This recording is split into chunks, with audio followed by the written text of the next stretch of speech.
Have you ever found yourself longing for a deep hunger for God, like the kind you once had? Like maybe at the beginning of your walk or in a different season of your life. Maybe you're even praying right now, asking God to reignite that fire in you, because if you're honest, it feels like something you're missing. And for me, I have it written down in my prayer journal right now because it's an issue.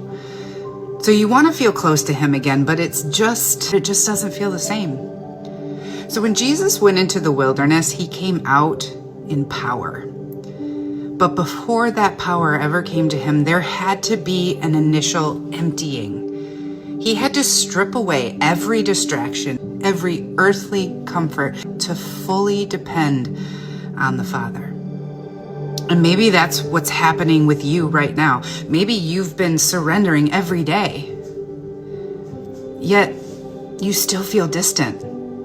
Could it be that there's something taking up that space that needs to be emptied before God can pour anything else into you? There's no room.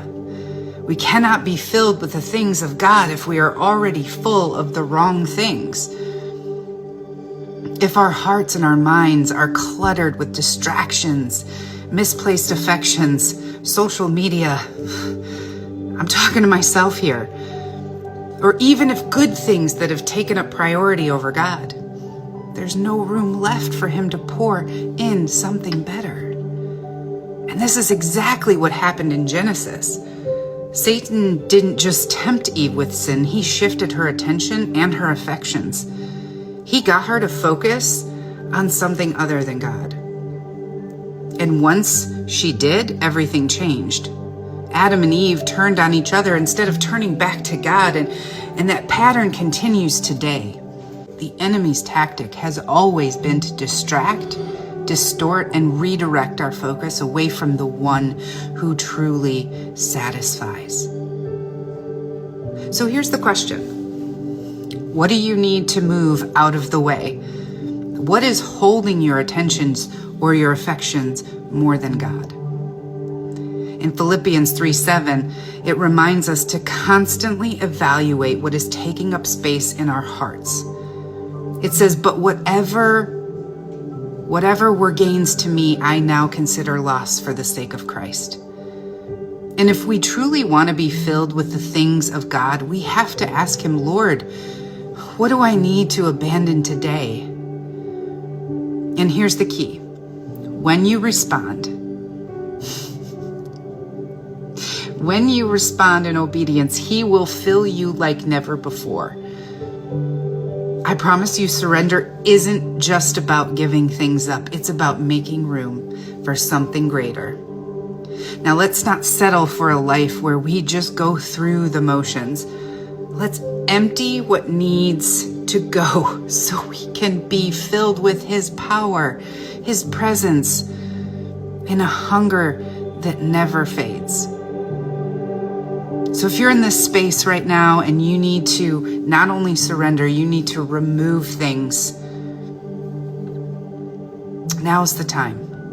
You know, I had been surrendering, I had been asking, I had it written down in my prayer journal. But I realized there wasn't enough room. How could he fill me if I was focused on things that weren't of him, if there were things that were taking up space that wasn't even leaving room to hunger anymore? That's why it's so important to have something like this, to have a journal, because you can look back every day and go, wait a minute, I'm seeing a pattern in my own life. I'm asking for the same thing over and over again, and he's not answering. Why is he not answering? Oh, because look where my focus is. It's somewhere where it shouldn't be. Maybe this is a tool that can help you to remove the things and to make room for him.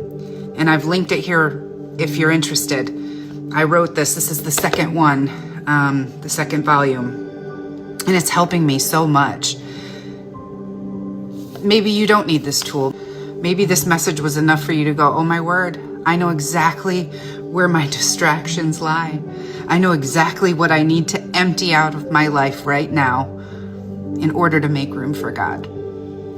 Maybe that's all you needed. And I I hope that it blessed you today, because this message blessed me, and it truly refocused where I need to be and the things that I need to remove from my life so that I can hunger for God like I have in seasons before.